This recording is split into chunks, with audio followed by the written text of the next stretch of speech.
This is one of the most important things to understand about music. Music, despite being an auditory stimulus coming in through our ears, evokes the activation of neural circuits in our brain that creates a sort of inertia. It creates a propensity for action across our entire body.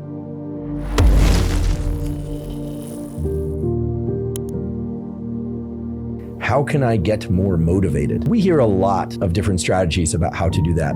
We hear about the quote unquote just do it strategy. It can be a good one, but for a lot of people, just hearing just do it or telling themselves just do it is not something that can evoke action in them. Other people will listen to motivational speeches, they'll look at motivational videos, they'll read motivational books, they may even hire coaches. In other words, people invest a ton of time, energy, and money into trying to be more motivated. But perhaps surprisingly, today's conversation about music offers us a particularly potent tool to increase motivation. And that's because one of the fundamental properties of listening to music is that it evokes activation of these premotor and motor circuits within our brain and body. That is, the neural circuits whose specific job is to mobilize our body from its current position and state to a new position and state. So for those of you that listen to music while you work out or prior to when you work out, you are definitely on to something. For those of you that don't, that's fine too. As I mentioned earlier, listening to music activates so many circuits throughout the brain and body that really one can take a step back from the scientific literature on this and say, anytime someone has done a study where human beings listen to music and people record from a particular brain area, believe it or not, even from the olfactory system, from the system in the brain responsible for smell, there seems to be some significant shift in terms of the neural firing there or the release of neural chemicals, which on the one hand might lead you to conclude that listening to music is just sort of a non-specific generalized activator of nervous system function. It's just kind of like turning all the lights on. But that's not the case. Music, in fact, is activating different neural circuits differently in time and space to evoke a whole set of specific reactions in your brain and body, but not the least of which is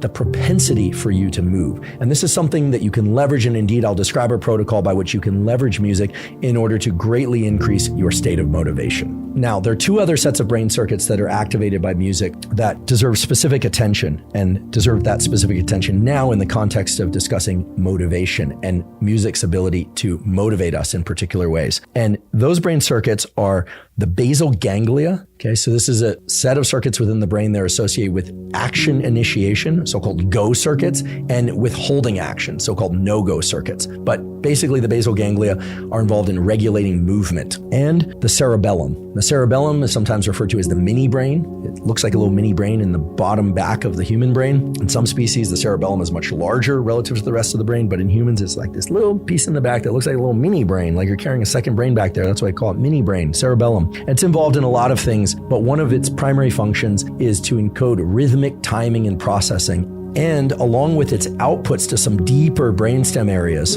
it, meaning the cerebellum, along with the basal ganglia, creates patterns of activity in our brain that cascade down to particular circuits in our body. So these are so-called premotor circuits and motor circuits that generate the sense that we not only can move, but that we want to move, and that we want to move in particular ways. So if you internalize nothing from the last 5 minutes or so in which I've been describing how music impacts different neural circuits in the brain, please do take away this important point, which is that when we listen to music, we think of that as an auditory experience, but now you know that it's also an emotional experience. And this is a very important and, when we listen to music, it is programming a specific set of motor actions that are more likely to occur. Put differently, when we listen to music, we are more likely to move our body, and not just dance, not just move our torso, our limbs, or our limbs and torso together in concert with the music, but rather move our body from its current position to another position. So now that you understand that listening to music activates lots of different brain circuits, of course,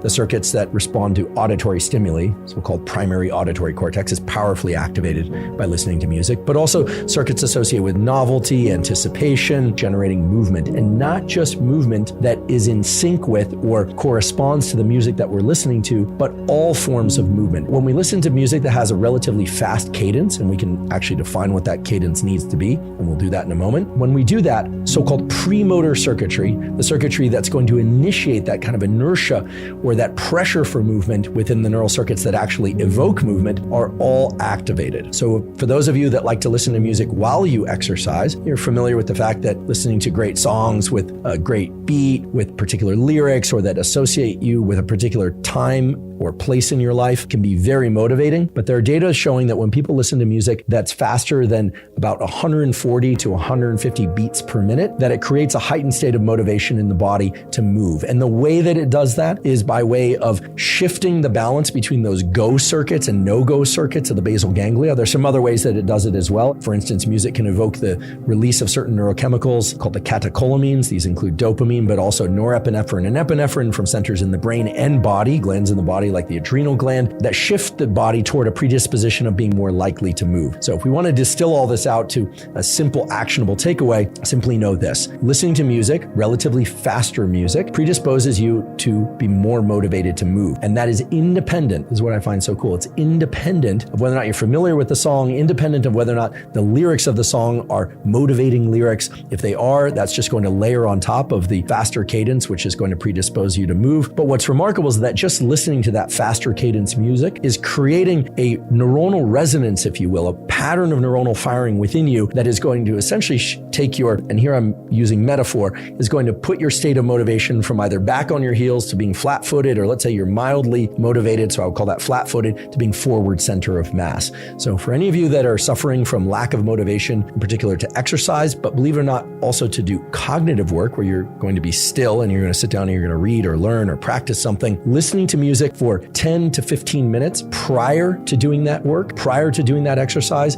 is one of the best ways to get motivated in order to engage in that work or engage in that exercise. That's been demonstrated in the data very conclusively using a variety of different types of music. And again, there are multiple mechanisms that converge to create that heightened state of motivation. Some of those mechanisms are neurochemical, like the release of the so-called catecholamines, dopamine, norepinephrine, and epinephrine. Some of them are strictly neural circuit based, so activation of premotor circuitry, and those are going to combine with neural circuits that are going to narrow your field of vision. This is a good thing whenever you want to be motivated. They're going to literally constrict your field of vision to more of a tunnel type of vision as opposed to more panoramic vision. And that I described it as placing you into a forward center of mass. I don't necessarily mean literally a forward center of mass. What I'm talking about is using music as a way to deliberately shift your state of mind and body from one that is amotivated, not motivated, to more motivated. And it's a very simple protocol extracted from the peer-reviewed literature. You simply find some faster music, hopefully music that you like. It would be even better if it was music that had lyrics that you find motivating, and listening to that for 10 to 15 minutes prior to engaging in whatever that work may be, physical or cognitive.